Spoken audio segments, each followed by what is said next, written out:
The next speaker again is Kenneth Rivez, I might say it wrong, and followed by Robin White.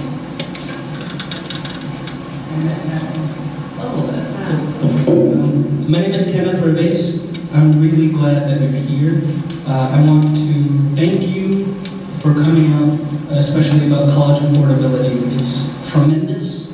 I am a graduate of Yale University, full financial aid for 4 years, and I know firsthand the tremendous amount of difference that it makes to have access to higher education and financial aid. So one thing, right, that's really important is that there is a tremendous population in Connecticut, right, that is not in the discourse right now for college affordability, and that's the hundreds and hundreds of undocumented students who are hoping to start college but don't have access because of affordability. So there's institutional aid, right, and that is not state money, it's not taxpayer money, it's not federal money, it's tuition revenue, right, and part of this is supposed to go to needs-based financial aid, and right now undocumented students do not have access to that. So I want to know, right, if you are willing to come out in support of institutional aid for undocumented students, and if so, would you be down to meet and make a plan so that we can get hundreds of students into college as soon as possible? Sure. Let me thank you for coming and participating.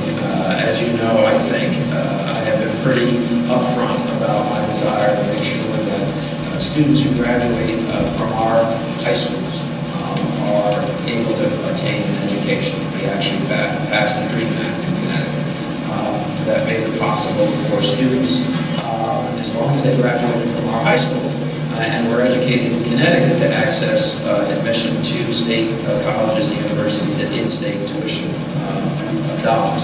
Previously, they would have had to pay out-of-state tuition. We got that passed. I think it was an important step to take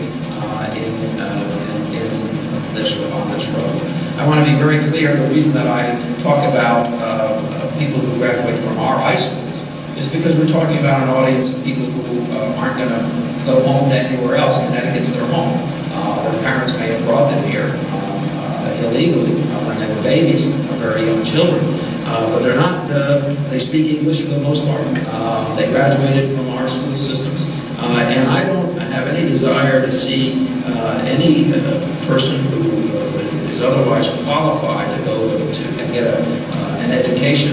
There's no reason to prevent them. It doesn't make sense to prevent them from getting that education. So then you asked a very specific question about institutional aid as opposed to scholarship money or direct state funds. For instance, we have a governor's scholarship fund. You're posing the question in a different way than anyone's posed it before. So what I would invite you to do is get me some information exactly about what you're talking about. I know that there are private universities that do some of what you're talking about. I believe it would fit that category. And I certainly don't have any problem with a private or public university accessing dollars for that purpose. But obviously you have to comply to state law. So privately raised dollars for that purpose on an allocated basis, or as you use the term institutional, I'm happy to take a look at it. So I invite you to share some information. Thank you. Thank you.